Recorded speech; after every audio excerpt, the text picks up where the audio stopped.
Bismillahirrahmanirrahim.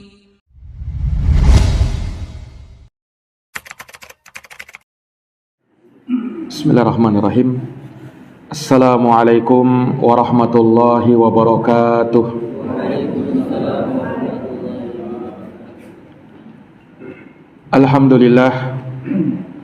Alhamdulillahi rabbil alamin. Wal aqibatu lil muttaqin wa la udwana illa 'alal zalimin. Asyhadu an la ilaha illallah wahdahu la syarikalah, ilahul awwalin wal akhirin. Wa asyhadu anna Muhammadan abduhu wa rasuluhu as-sadiqul amin. Sallallahu alaihi wa ala alihi wa sahbihi wa man tabi'ahum bi ihsanin ila yaumiddin wa sallama tasliman katsira. Subhanaka la ilma lana illa ma 'allamtana innaka antal alimul hakim. Allahumma 'allimna ma yanfa'una wanfa'na bima 'allamtana wa zidna ilman ya karim. Rabbi shrah li sadri wa yassir li amri wahlul 'uqdatan min lisani yafqahu qawli. Amma ba'd. Ma'asyiral muslimin wal muslimat, hadirin wal hadirat, Bapak Ibu, saudara-saudari jamaah salat maghrib yang dirahmati oleh Allah. Alhamdulillah, puja dan puji syukur kita panjatkan kehadirat Allah Subhanahu wa taala Rabbul alamin atas berkat rahmat, taufik, hidayah, inayah dan riayahnya kita dapat berkumpul di masjid yang mulia ini untuk kita menegakkan kewajiban kita salat maghrib berjamaah, yang kemudian kita lanjutkan dengan bertafakuh di dalam agamanya. Semoga Allah Subhanahu wa taala senantiasa melimpahkan rahmat dan keberkahannya kepada kita. Amin ya rabbal alamin. Salawat dan salam semoga terkirimkan selalu kepada uswah dan qudwah kita, suri tauladan kita, Nabi agung, Nabi yang mulia, Rasulullah Muhammad bin Abdullah sallallahu alaihi wasallam, kepada keluarga, para sahabat dan mereka yang senantiasa meniti jalannya sampai hari kiamat. Ma'asyiral muslimin, Bapak Ibu dan jamaah Masjid Al-Kautsar yang dirahmati oleh Allah, kita akan lanjutkan kembali pembahasan kita dari kitab Al-Arba'in An-Nawawiyah, buah karya Al-Imam Abu Zakaria Yahya bin Syaraf, yang ma'ruf dikenal dengan nama Al-Imam An-Nawawi rahimahullahu ta'ala.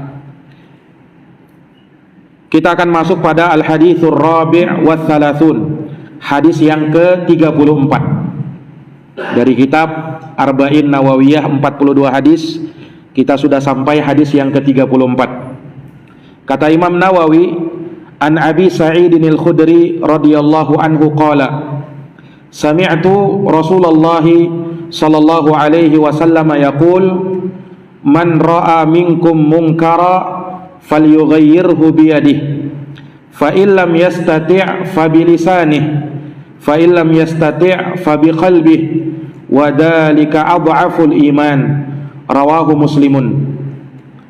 Dari Abu Sa'id Al-Khudri, semoga Allah meridhoinya, beliau berkata, Rasulullah sallallahu alaihi wasallam bersabda, aku mendengar Rasulullah sallallahu alaihi wasallam bersabda, man ra'a minkum munkara, barang siapa di antara kalian yang melihat kemungkaran, falyughayyirhu biyadihi, maka hendaknya dia merubahnya dengan tangannya.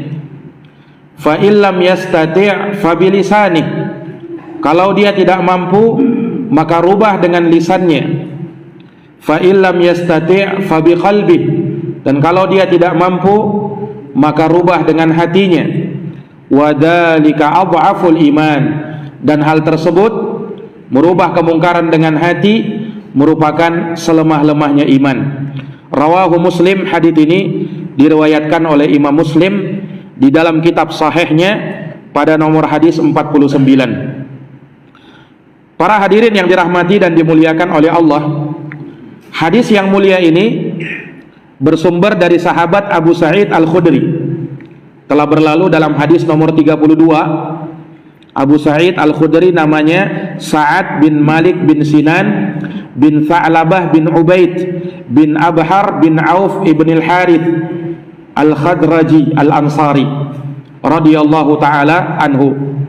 Beliau adalah sahabat Nabi sallallahu alaihi wasallam yang mulia, yang masyhur dengan kunyahnya Abu Sa'id Al-Khudri. Beliau dan bapaknya kedua-duanya adalah sahabat Nabi. Makanya kita doakan dengan radhiyallahu anhuma. Semoga Allah meridhai beliau dan bapaknya. Nah, dan beliau ini dikenal termasuk dari orang yang ahli dalam fikih di tengah-tengah sahabat, dan juga termasuk minal mukthirina fi riwayatil hadis, termasuk dari sahabat yang banyak meriwayatkan hadis dari Nabi sallallahu alaihi wasallam. Yani beliau meriwayatkan hadis dari Nabi sekitar 1170 hadis. Sekitar 1170 hadis yang beliau riwayatkan dari Nabi sallallahu alaihi wasallam. Dan beliau radhiyallahu anhu juga menghadiri peperangan bersama Nabi, dan awal perang yang beliau saksikan adalah perang Khandaq, menunjukkan beliau tidak ikut serta dalam perang Uhud dan juga perang Badar. Bapak beliau yang bernama Malik ibnu Sinan itu meninggal pada perang Uhud. Beliau ikut serta dalam perang Uhud, bapaknya Abu Sa'id Al-Khudri, dan meninggal atau wafat di perang Uhud.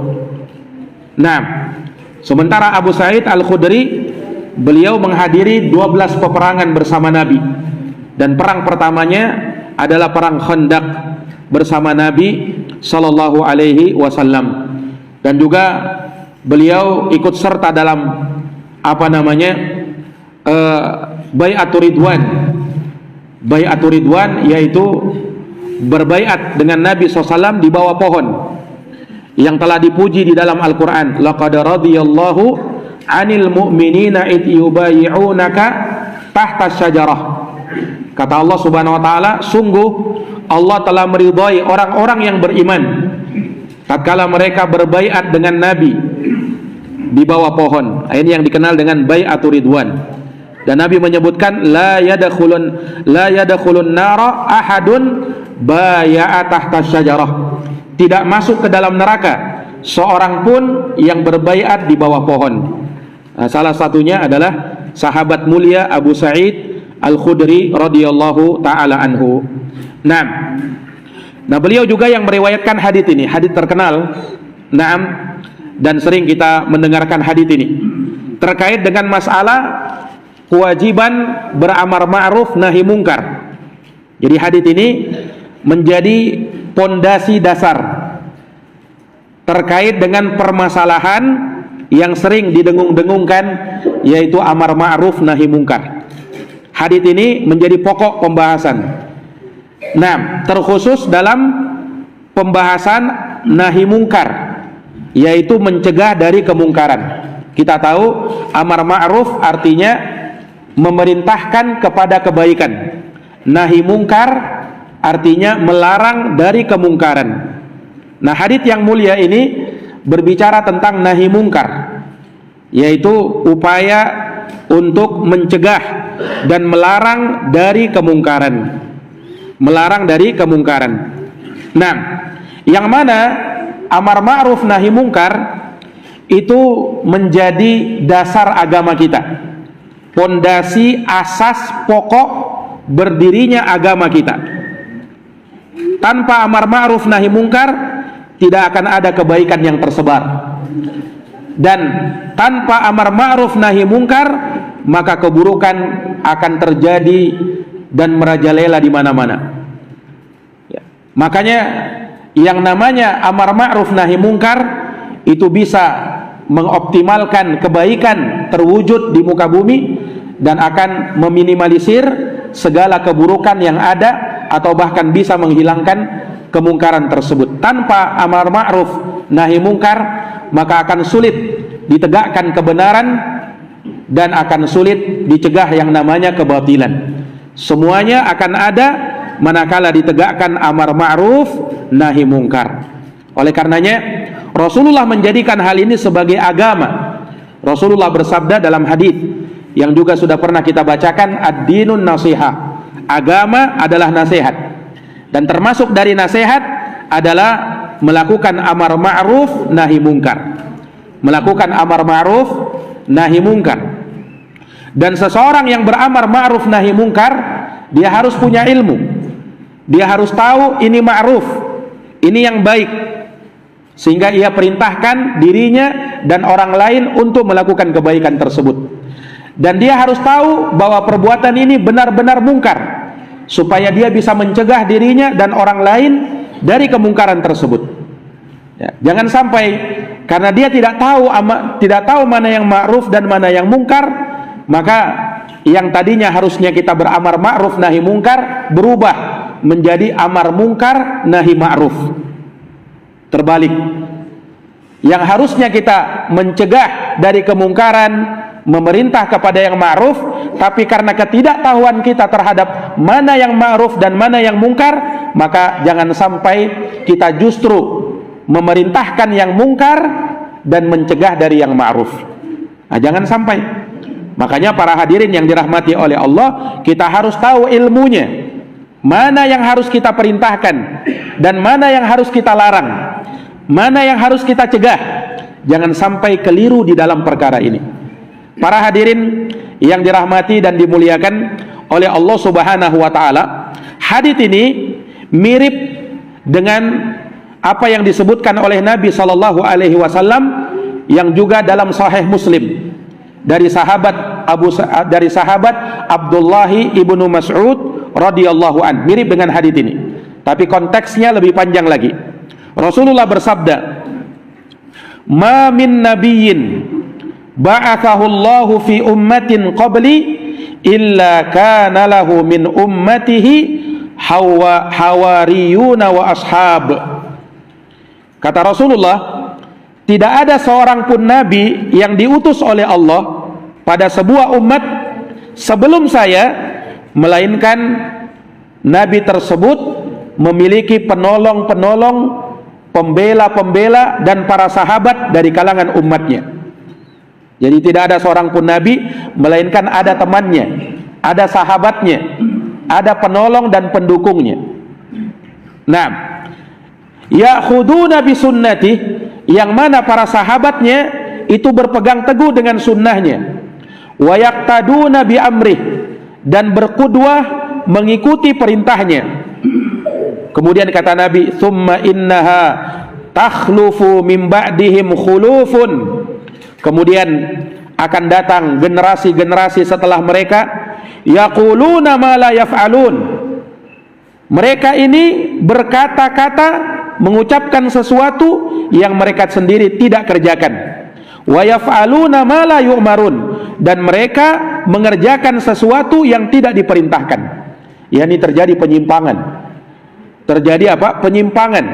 Nah, yang harusnya dikerjakan, diperintahkan, dia tidak lakukan. Yang harusnya dilarang, dia justru melakukan. Nah, ini terjadi apa? Kemungkaran, terjadi penyimpangan di dalam urusan agama. Dikarenakan apa? Dia tidak bisa membedakan mana yang baik, mana yang buruk. Maka Rasulullah bersabda, "Faman jahadahum biyadih fahuwa mu'min." Barang siapa yang berjihad dengan mereka, melawan mereka dengan tangannya, maka dia beriman. Dia orang yang beriman. Yakni dia merubah kemungkaran yang terjadi dengan tangannya, maka dialah orang yang beriman. Waman jahadahum bilisani fahuwa mu'min. Dan siapa yang berjihad melawan mereka, yakni mencegah kemungkaran mereka dengan lisannya, maka dia orang beriman. Waman jahadahum biqalbih fahuwa mu'min. Dan siapa yang berjihad melawan mereka, mencegah kemungkaran yang terjadi di tengah mereka dengan hatinya, maka dia masih beriman. Walaysa wara'a dzalika minal imani habbatu khardal. Dan tidak ada lagi di belakang hal tersebut keimanan walaupun sebesar biji sawi. Artinya, kalau orang sudah tidak merubah kemungkaran, bahkan di dalam hatinya tidak merubah kemungkaran, dia tenang-tenang saja dengan kemungkaran itu. Dia malas mengurusi kemungkaran, dia tidak peduli. Ada kemungkaran, bukan urusan saya. Ya, saya tidak ikut sangkut paut dalam urusan tersebut. Kamu mau melakukan kemaksiatan, terserah kamu. Saya tidak peduli. Ini namanya orang yang tidak mau melakukan nahi mungkar. Maka kalau dia tidak mencegahnya dengan tangan atau dengan lisan atau dengan hatinya minimal, maka dia bukanlah orang yang beriman. Ini kata Nabi sallallahu alaihi wasallam dalam hadis sahih riwayat Imam Muslim. Para hadirin yang dirahmati oleh Allah, ini menunjukkan kepada kita bahwa amar ma'ruf nahi mungkar itu hukumnya wajib, bukan sunnah, hukumnya wajib. Ulama hanya beda pendapat apakah hukumnya wajib ain atau wajib kifayah. Karena wajib itu ada dua. Sebagian membahasakan fardu ain atau fardu kifayah. Kalau fardu ain itu wajib tiap orang. Kalau fardu kifayah, idza qama bihi may yakfi saqata anil baqin. Kalau sebagian sudah menegakkan, maka gugur kewajiban yang lain. Tapi kalau tidak ada yang menegakkan, maka orang yang tahu dan mampu berdosa kalau dia tidak melakukan. Ulama beda pendapat. Yang berpendapat bahwasanya amar ma'ruf nahi mungkar itu fardu ain, mereka berdalilkan dengan hadis ini. Sebab di dalam hadis dikatakan man ra'a minkum, barang siapa, man dalam bahasa Arab di situ isim syarat, sehingga memberikan faedah keumuman, siapa saja, tidak peduli siapa dia, pokoknya dia adalah seorang muslim mukmin, dia wajib merubah kemungkaran. Ini para hadirin yang dirahmati dan dimuliakan oleh Allah. Tetapi yang benar dari pendapat ulama bahwasanya amar ma'ruf nahi mungkar hukumnya fardu kifayah. Kalau sebagian sudah menegakkan, maka gugur kewajiban yang lainnya. Iya. Sebab di dalam Al-Qur'an Allah Subhanahu wa taala berfirman, "Wal takum minkum." Hendaknya ada di antara kalian ummatun, segolongan umat. Nah, di sini dikatakan hendaknya ada di antara kalian, bukan semuanya. Kalau sudah ada sebagian menegakkan, maka yang lainnya menjadi gugur. Wal takum minkum ummatun yad'una ilal khair, yang mereka ini apa? Menyeru kepada kebaikan. Wa ya'muruna bil ma'ruf, mereka memerintahkan kepada yang ma'ruf, amar ma'ruf. Wa yanhauna 'anil munkar, dan mereka melarang dari kemungkaran. Wa ulaika humul muflihun, mereka itulah orang-orang yang beruntung. Ini menunjukkan bahwasanya amar ma'ruf nahi mungkar itu ya adalah kewajiban, dan kewajibannya fardu kifayah. Dan juga di dalam hadis ini Nabi bersabda, man ra'a minkum, siapa yang melihat di antara kalian, menunjukkan dia fardu kifayah. Ya, tetapi ingat, kalau fardu kifayah, kalau misalnya tidak ada yang mencegah kemungkaran di suatu tempat, ya, padahal ada di situ orang yang mampu dan tahu itu kemungkaran, tapi dia tidak cegah, maka dia berdosa. Maka dia apa? Berdosa. Itulah konsekuensi dari apa? Dari fardu kifayah. Maka hadirin yang dirahmati dan dimuliakan oleh Allah, ya, kewajiban kita untuk beramar ma'ruf nahi mungkar. Jadi jangan sampai para hadirin yang dirahmati oleh Allah, kita itu cuman beramar ma'ruf saja, memerintahkan kepada kebaikan bagus, tetapi nahi mungkar jangan dilupakan juga. Ada orang bermaksiat, kita cegah kemaksiatan itu. Kita berusaha untuk jangan sampai kemaksiatan itu tersebar di mana-mana. Kemungkaran itu tersebar, jangan, dilarang. Iya, dilarang. Kenapa para hadirin yang dirahmati oleh Allah? Kalau kita tidak melarang dan kita mampu, kita berdosa. Karena amar ma'ruf nahi mungkar hukumnya apa? Hukumnya wajib. Ini para hadirin yang dirahmati dan dimuliakan oleh Allah. Dan amar ma'ruf nahi mungkar itu bagian dari amal soleh, dan termasuk dari cabang keimanan. Termasuk dari cabang keimanan. Makanya Nabi sebutkan kan, wahwa wadalika adhaful iman, mencegah kemungkaran dengan hati itu selemah-lemahnya iman. Artinya masih beriman dia kalau dia mencegah dengan hatinya. Kalau sudah tidak lagi mencegah dengan hatinya, tidak beriman dalam masalah ini. Nah, ini para hadirin yang dirahmati dan dimuliakan oleh Allah. Makanya kalau mau mendapatkan keberuntungan, maka lakukan amar ma'ruf nahi mungkar. Makanya dalam ayat yang tadi kita baca, Orang yang beramar ma'ruf nahi mungkar, Allah katakan wa ulaika humul muflihun. Mereka itulah orang-orang yang beruntung. Menunjukkan apa? Yang tidak beramar ma'ruf nahi mungkar, merekalah orang yang merugi. Merekalah orang yang merugi. Nah, amar ma'ruf nahi mungkar itu tugasnya siapa? Tugasnya kita, bukan tugasnya ustadz saja, bukan tugasnya orang alim saja, tapi tugasnya setiap muslim yang tahu itu kemungkaran, dia cegah. Ada amaran, ada kebaikan, dia perintahkan dirinya dan orang lain untuk melakukannya. Ini para hadirin yang dirahmati dan dimuliakan oleh Allah. Ya, bahkan ciri umat ini, ciri kebaikan umat ini, manakala mereka melakukan amar ma'ruf nahi mungkar. Allah berfirman, kuntum khaira ummatin ukhrijat linnas. Kalian, kata Allah, adalah sebaik-baik umat yang dikeluarkan untuk manusia. Bagaimana ciri baiknya kalian? Ta'muruna bil ma'ruf. Kalian memerintahkan kepada yang ma'ruf, kepada yang baik. Wa tanhauna 'anil munkar, dan kalian melarang dari kemungkaran. Wa tu'minuna billah, dan kalian pun beriman kepada Allah. Ciri kebaikan umat manakala kita menegakkan amar ma'ruf nahi mungkar. Menunjukkan apa? Pemahaman kebalikannya, ciri kejelekan seseorang manakala dia tidak peduli lagi dengan apa yang terjadi di sekitarnya. Kita itu jangan egois, Pak. Jangan hanya memikirkan diri sendiri. Orang lain juga harus kita pikirkan. Dalam artian, kalau dalam urusan pribadinya, dalam urusan rumah tangganya, jangan ikut campur memang. Tapi kalau dalam urusan agama, dalam urusan maksiat, itu urusan kita juga. Sehingga keliru orang kalau misalnya ada orang melakukan kemaksiatan, dilarang, lalu dia bilang apa? Nggak usah ikut campur urusan orang, kau urusi aja urusanmu sendiri. Kan biasa begitu kan? Kita dapati orang kalau misalnya dilarang main judi misalnya, dilarang mabuk-mabukan, kau jangan urusi urusan orang, urusi dirimu sendiri katanya. Itu keliru. Nah, kau melakukan perbuatan itu urusan saya juga. Kenapa? Karena itu kemungkaran. Kemungkaran itu bisa membuat Allah marah, bisa membuat Allah murka. Kalau sudah Allah murka, Allah turunkan musibah. Yang kena bukan kamu saja, yang kena kamu dan kita juga bisa kena. Nah, ini masalahnya. Sehingga masalah kemungkaran itu masalah bersama, bukan masalah pribadi orang yang melakukannya. Nah, ini harus dipahami para hadirin yang dirahmati dan dimuliakan oleh Allah. Jadi tidak benar juga 100% kalau orang bilang itu jangan ikut campur urusan orang. Lihat dulu urusan apa dulu. Kalau memang urusan pribadinya, rumah tangganya, kita tidak ikut campur. Ngapain ikut campur masalahnya orang? Tapi kalau sudah agama, maksiat kau lakukan, itu urusan bersama. Nah, ini para hadirin yang dirahmati dan dimuliakan oleh Allah Subhanahu wa taala.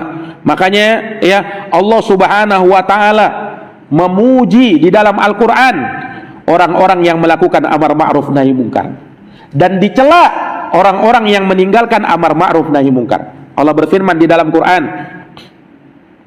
alladzina immakannahum fil ard aqamus shalah wa atawuz zakah wa amaru bil ma'ruf wa nahau 'anil munkar.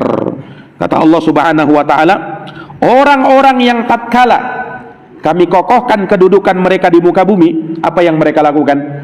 Ketika mereka berkuasa di muka bumi, apa yang mereka lakukan?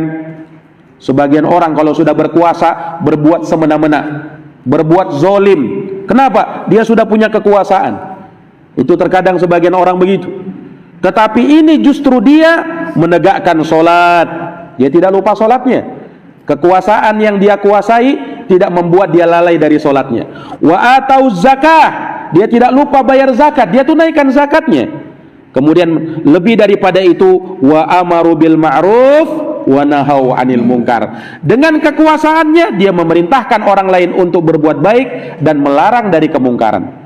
Nah, inilah orang yang dipuji oleh Allah. Nah, para hadirin yang dirahmati dan dimuliakan oleh Allah, karena biasanya orang terkadang kalau sudah berkuasa dia tidak mau lagi merubah kemungkaran. Kenapa? Khawatir kekuasaannya dicabut sama orang, khawatir dia tidak dapat suara lagi. Kenapa? Karena dia sudah berani mencegah kemungkaran, khawatir dia dengan kekuasaannya. Tidak berani dia lagi memerintahkan kepada yang ma'ruf, khawatir dengan kekuasaannya. Terkadang sebagian orang begitu. Nah, maka Allah puji orang yang kalau diberikan kedudukan, diberikan kekuasaan, tetap amar ma'ruf nahi mungkar jalan. Nah, inilah kekuasaan yang seperti inilah, penguasa yang seperti inilah, penguasa yang menjadi idaman kaum muslimin. Para hadirin yang dirahmati dan dimuliakan oleh Allah Subhanahu wa taala. Makanya kita nasihatkan orang untuk beramar ma'ruf nahi mungkar. Dua itu harus kita gadengkan. Kau beramar ma'ruf dan kau juga harus bernahi mungkar. Itulah yang diwasiatkan Luqman kepada anaknya. Luqmanul Hakim. Kita bisa baca Pak dalam surat Luqman. Apa nasihatnya Luqman kepada anak-anaknya? Ya bunai, wahai anakku, aqimis shalah, tegakkanlah salat, wa'mur bil ma'ruf wanha 'anil munkar. Lakukan perbuatan ma'ruf, perintahkan yang ma'ruf, yang baik, dan cegahlah kemungkaran. Wasbir 'ala ma asabak, dan bersabarlah terhadap gangguan yang menimpamu. Menunjukkan apa? Kata para ulama, kalau orang beramar ma'ruf nahi mungkar itu ada konsekuensinya, Pak. Ada resikonya. Tidak semua orang suka dengan perbuatan kita. Tidak semua orang suka kalau ditegur. Tidak semua orang suka kalau diperintah. Ada orang itu tidak suka kalau diperintah dia. Tidak suka saya. Tidak suka kalau dinasehati. Tidak suka kalau dilarang-larang. Ada orang begitu. Makanya bersabarlah kalau ada gangguan yang menimpa dirimu. Nah, itu sabar. Ujian memang. Kalau kau beramar ma'ruf nahi mungkar, melarang orang dengan kemungkaran, kau dicela misalnya, dikata-katain, nah, sabar. Wasbir 'ala ma asabak. Itu memang resiko. Kalau kita melakukan amar ma'ruf nahi mungkar, resiko memang. Kita kadang dikata-katain orang, kita kadang mungkin dicela sama orang, kita mungkin dibilang-bilangin sama orang yang buruk. Iya, terlalu ikut campur urusan orang katanya. Nah, mungkin ada saja kata-kata sumbang seperti itu. Ya, tapi bersabar. Kata Luqmanul Hakim, wasbir 'ala ma asabak. Bersabarlah nak. Bersabarlah terhadap gangguan yang menimpamu. Artinya apa? Jangan surut semangatmu untuk beramar ma'ruf nahi mungkar hanya gara-gara ada orang yang menegur, hanya gara-gara ada orang memusuhi, hanya gara-gara ada orang tak suka. Jangan surut semangatmu, tetap semangat.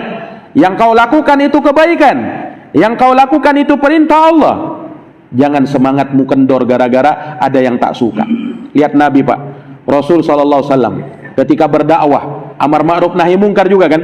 Nah, tapi bersamaan dengan itu tidak semua orang yang menerima. Ada yang menerima dan ada yang memusuhi. Dimusuhi Rasulullah SAW, bahkan keluarganya sendiri memusuhi beliau. Tapi bersamaan dengan itu apa?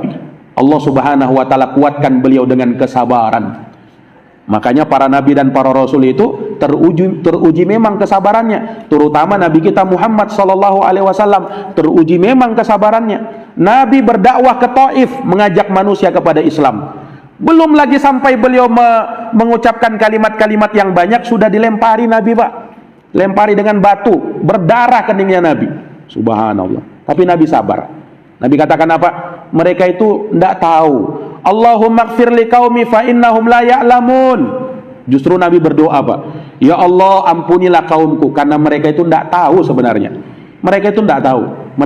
Makanya berbuat begitu. Kalau mereka tahu, mereka tidak akan berbuat begitu. Nah, dibutuhkan kesabaran juga. Orang itu kalau mau beramar ma'ruf nahi mungkar.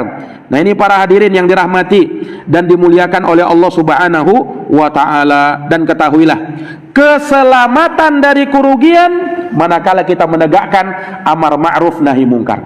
Keselamatan dari kerugian manakala kita menegakkan amar ma'ruf nahi mungkar. Makanya dalam surat yang sudah kita hafal bersama, surat yang sering dibaca, surat yang sering kita dengarkan, surat ini sering dibacakan oleh sahabat. Kalau mereka bertemu, mereka berpisah, mereka bacakan surat ini sebagai bentuk nasihat. Surat apa itu? Surat Al-Asr.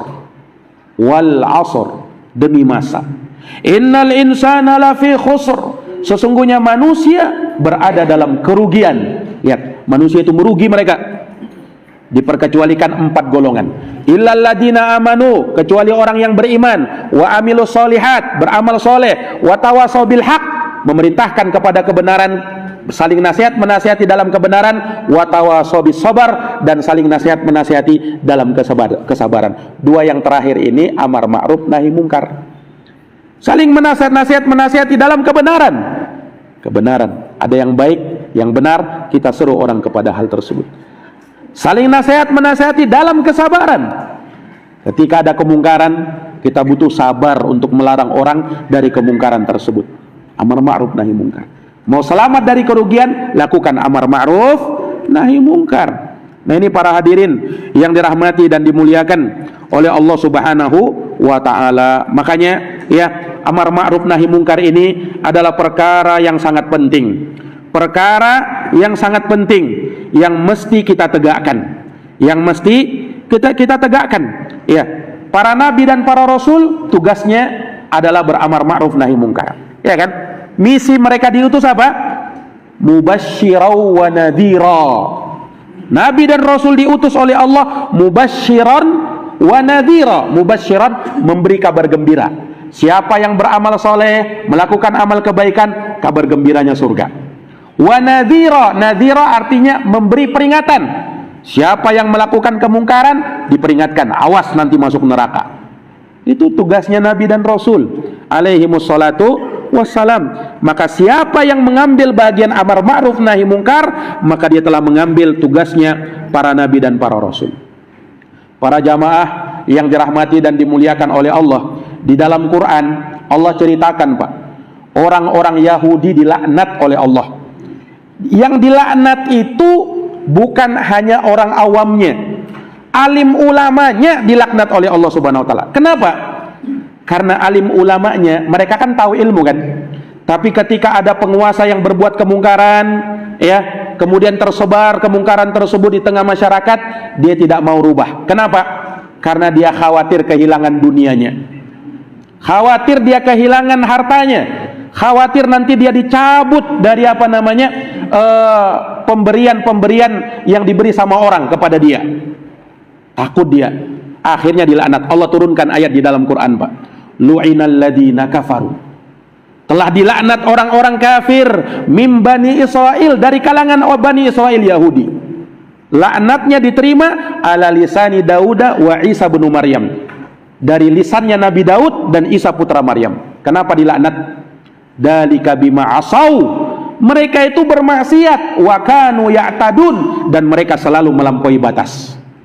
Allah sebutkan dalam ayat ini bentuk pelampauan batasnya. Apa itu? Kanu, mereka itu orang-orang Yahudi itu bukan hanya orang awamnya, alim ulamanya. La yatanahawna am munkarin fa'alu. Tidak saling mencegah kemungkaran yang mereka lakukan. La bi'sa ma kanu yaf'alun. Maka amat sangat buruk apa yang mereka lakukan. Dilaknat gara-gara tidak merubah kemungkaran, tidak mencegah dari kemungkaran. Para jamaah yang dirahmati dan dimuliakan oleh Allah, ini menunjukkan apa? Betapa pentingnya kita itu untuk beramar ma'ruf nahi mungkar. Jangan sampai para hadirin yang dirahmati oleh Allah, kita meninggalkan amar ma'ruf nahi mungkar yang menyebabkan kita pun binasa. Ya. Negeri dan bangsa kita binasa, dijatuhkan oleh Allah Subhanahu wa taala, sebagaimana Allah menjatuhkan orang-orang Yahudi, Bani Israel, yang telah dibinasakan oleh Allah Subhanahu wa taala, mereka yang bermaksiat karena mereka meninggalkan amar ma'ruf dan terkhusus nahi mungkarnya. Terkhusus apa?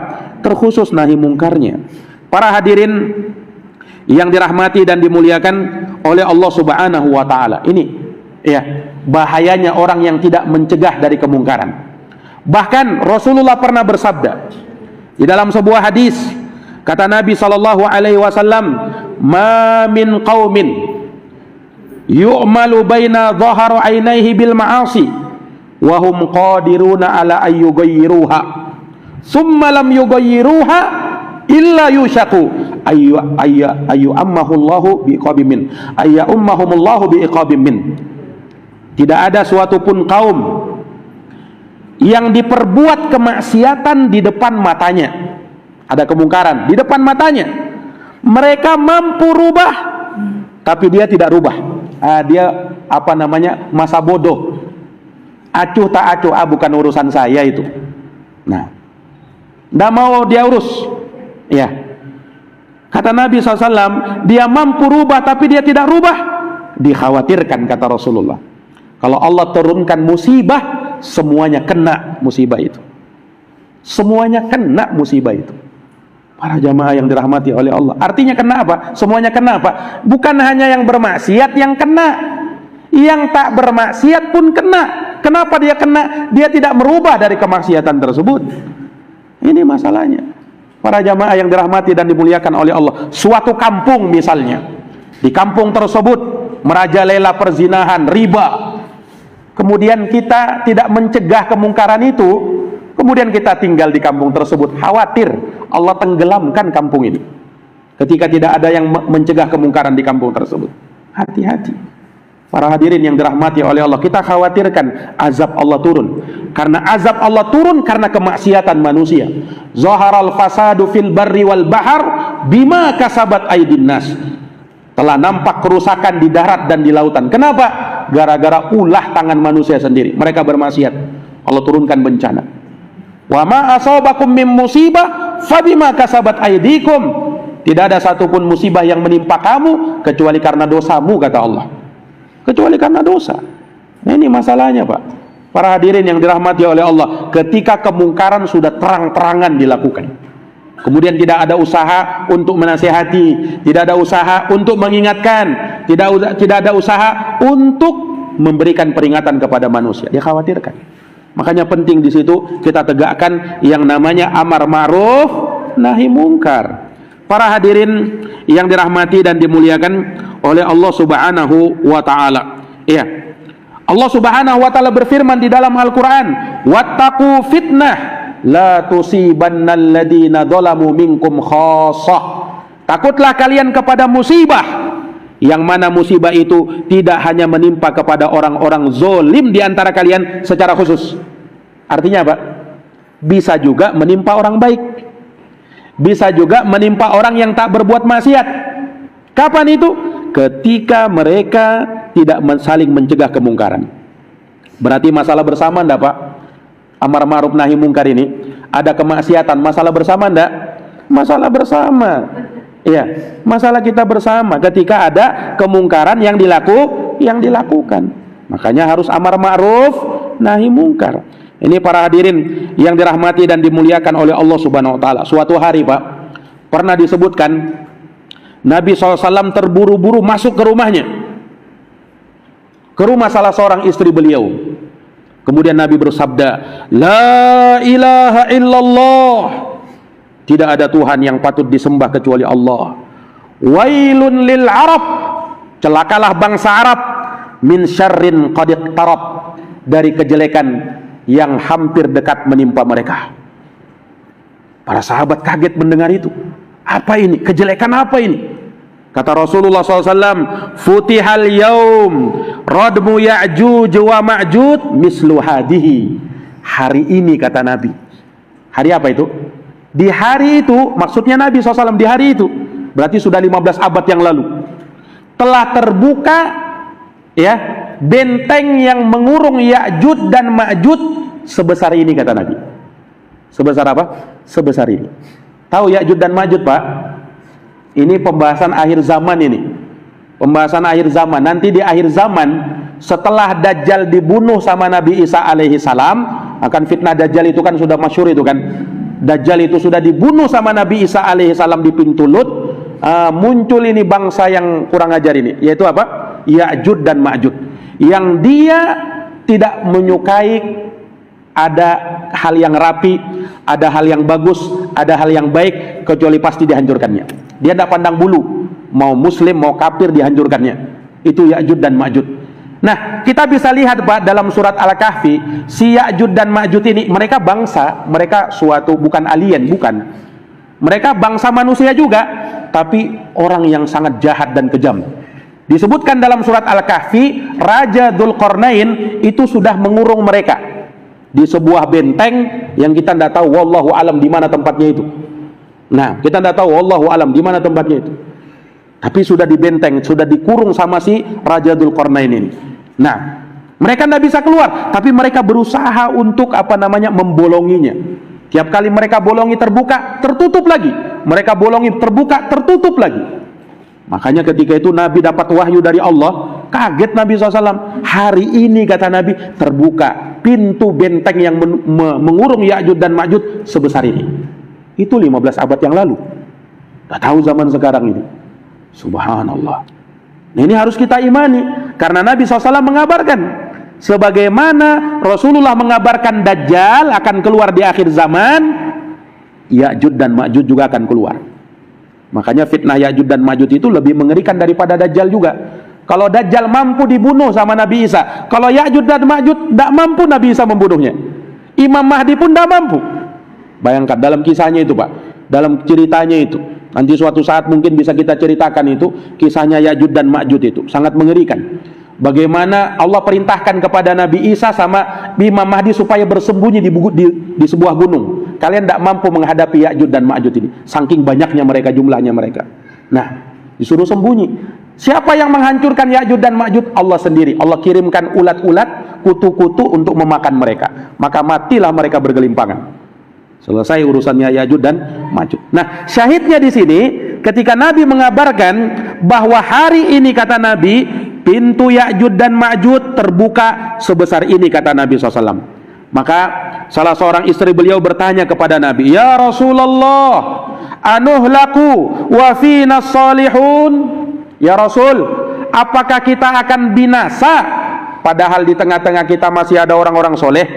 Apakah kita juga binasa ya Rasul? Qala, Rasul bersabda, "Na'am, idza kathural khabath." Iya, kalian bisa ikut binasa apabila kemungkaran sudah terlalu banyak. Lihat jamaah sekalian, kalian juga bisa ikut binasa. Orang solehnya juga bisa ikut binasa. Kapan? Ketika kemungkaran sudah terlalu banyak. Makanya kita tidak tenang Pak, kalau ada kemaksiatan, kemungkaran terjadi di muka bumi, apalagi sudah semakin banyak, kita tidak tenang. Nah, kenapa? Allah bisa turunkan musibah. Ini yang mengkhawatirkan para hadirin yang dirahmati dan dimuliakan oleh Allah Subhanahu wa taala, sebagaimana umat terdahulu dibinasakan gara-gara itu. Dibinasakan gara-gara hal tersebut. Makanya para jamaah yang dirahmati dan dimuliakan oleh Allah Subhanahu wa taala, ya, ketika ada kemungkaran, ketika ada perkara-perkara yang mungkar, ya, maka kita harus cegah dia. Kita harus apa? Kita harus larang dari kemungkaran tersebut agar kita telah menunaikan apa yang telah diwajibkan oleh Allah Subhanahu wa taala kepada kita. Para hadirin yang dirahmati oleh Allah, hanya saja yang namanya merubah kemungkaran itu sesuai kemampuan. Sesuai kemampuan. Ya, artinya apa? Orang itu tidak semuanya mampu dengan tangan. Tidak mampu dia dengan tangan. Ada yang kedua, lisan. Tapi ada juga tidak mampu dengan lisan. Maka minimal dengan hati. Kalau hati tidak mungkin lagi dipaksa kan? Tidak mungkin lagi dipaksa. Makanya itulah yang paling rendahnya. Jadi kalau kau tak mampu merubah kemungkaran dengan tanganmu atau dengan lisanmu, maka minimal kau cegah di hatimu. Artinya apa? Hati harus mengingkari. Ini kemungkaran ini. Saya mau cegah tapi bagaimana? Harus ada pengingkaran dalam hati. Kalau hati tenang-tenang saja, kemungkaran biasa aja. Nah, biasa sudah. Ini tidak ada pengingkaran seperti ini, bahaya. Para jamaah yang dirahmati oleh Allah, harus ada pengingkaran dalam hati. Dan itu kata Nabi, selemah-lemahnya iman. Selemah-lemahnya iman. Iya. Makanya para ulama menyebutkan bahwasanya yang namanya merubah kemungkaran mastata'tum, sesuai kemampuan. Fattaqullaha mastata'tum, bertakwalah sama Allah sesuai kemampuan. La yukallifullahu nafsan illa wus'aha. Allah tidak membebani seseorang kecuali sesuai kemampuan. Mampumu cuman tangan, ya tangan. Mampumu cuman lisan, ya lisan. Mampumu cuman hati, ya hati. Nah, kalau hati tidak bisa lagi dikatakan, oh tidak mampu Ustaz dengan hati. Oh tidak mungkin. Hati kita tidak ada yang memaksa, ya kan? Hati kita yang tahu cuman Allah, kemudian kita sendiri. Nah, sehingga kalau hati tidak boleh lagi lebih rendah daripada hati. Kalau lisan mungkin orang bisa berudur, Ustaz tidak mampu saya. Kenapa? Woi, orangnya ini apa namanya, kalau saya bilangin, woi, mati saya. Nah, tidak bisa ditegur ini. Ya sudah, minimal dengan hati mulah. Minimal dengan hati mulah. Para jamaah yang dirahmati dan dimuliakan oleh Allah Subhanahu wa taala. Ya. Nah, ini sesuai kemampuan kita. Ya, sesuai kemampuan kita. Ulama menegaskan kita itu rubah dengan tangan kalau mampu. Nah, ini tugasnya penguasa misalnya. Dia rubah dengan tangan, dia mampu. Atau tugasnya kepala rumah tangga, seorang bapak ketika terjadi kemungkaran di rumahnya, istrinya melakukan kemungkaran, anaknya melakukan kemungkaran, cegah dengan tanganmu. Kenapa? Kau bisa melakukan dengan tangan karena kau berkuasa di dalam rumah tangga. Nah, kalau dalam lingkup masyarakat, ada penguasanya sendiri-sendiri. Dia rubah kemungkaran sesuai dengan kedudukan yang Allah berikan kepada dia. Nah, sesuai dengan kedudukan yang Allah berikan kepada dia dari pangkat dan jabatannya. Nah, bos misalnya, dia bisa merubah kemungkaran mungkin dengan tangannya pada anak buahnya. Nah, ini para hadirin yang dirahmati dan dimuliakan oleh Allah. Iya. Nah, ini dengan lisan tugasnya para ustadz, alim ulama, ya, kaum muslimin yang bisa memberikan nasihat. Nggak harus ustadz dia, tapi kalau dia lihat kemungkaran, dia bisa nasihati sebenarnya temannya misalnya, temannya ya melakukan kemungkaran, ya dia kasih tahu, nggak boleh itu akhi. Nah, itu kemungkaran yang seperti itu nggak boleh kamu lakukan. Kasih tahu dia. Ya, kita bacakan dalil-dalil keharamannya, ancamannya, neraka, ya, bahaya, Allah marah, Allah murka. Kita kasih tahu dia. Kita mampu rubah dengan lisan, nasihati, ingatkan dia. Ini para jamaah sekalian yang dirahmati dan dimuliakan oleh Allah. Ingat, yang namanya merubah kemungkaran, beramar ma'ruf nahi mungkar itu bukan hanya tugasnya ustaz, tetapi kalau kita mampu, ya, kita pun mampu dengan teman kita, kawan kita, kita lakukan hal tersebut. Ya, dalam rangka untuk mencegah kemungkaran. Baik. Kemudian yang namanya mencegah kemungkaran, kita lihat-lihat dulu orangnya, Pak. Lihat-lihat dulu orangnya. Nah, kenapa? Tidak semua orang kita sikapi dengan sikap yang sama. Tidak semua orang begitu. Harus kita bedakan antara orang dewasa dengan anak kecil. Cara mencegah kemungkarannya harus kita bedakan. Cara melakukan amar ma'ruf nahi mungkarnya harus dibedakan. Bedalah kalau kita melarang dan memerintahkan anak-anak dengan orang dewasa misalnya. Apalagi kalau orang tua kita misalnya. Nah, harus dengan lemah lembut, ya, harus dengan bijaksana, harus dengan nasihat yang baik, ya. Jangan seakan-akan menggurui orang, karena orang tua itu kadang tidak suka, Pak, kalau digurui. Nah, siapa kamu baru anak ingusan katanya. Saya ini bapak ini sudah banyak makan asam garam. Kamu baru anak kemarin sore katanya. Ada sebagian orang kan begitu kan, tidak suka dia. Maka kita harus mencari bagaimana kita pandai berbicara. Karena orang tidak suka. Nah, sama kalau misalnya kita menasihati pemimpin. Ini pemimpin ini, dia merasa apa? Saya lebih tinggi derajat saya. Masa dinasihati sama anak buah? Kadang ada orang berpikir begitu. Makanya harus pandai-pandai melihat. Pandai-pandai dia melihat situasi dan kondisi. Para jamaah yang dirahmati dan dimuliakan oleh Allah, maka ini dari perkara yang harus kita perhatikan dari amar ma'ruf nahi mungkar. Insyaallah taala kita akan kaji lagi pada pertemuan yang akan datang biidznillah taala. Mudah-mudahan apa yang kita kaji pada malam hari ini bisa menambah ilmu kita sehingga membuahkan iman dan takwa kepada Allah Subhanahu wa taala. Jazakumullah khairan katsiran atas perhatiannya. Mohon maaf atas segala kekurangannya. Kita akhiri dan kita tutup dengan doa kafaratul majlis. Subhanakallahumma wa bihamdika asyhadu an la ilaha illa anta astaghfiruka wa atubu ilaik. Subhana rabbika rabbil izzati amma yasifun wa salamun alal mursalin walhamdulillahi rabbil alamin. Wassalamu alaikum warahmatullahi wabarakatuh.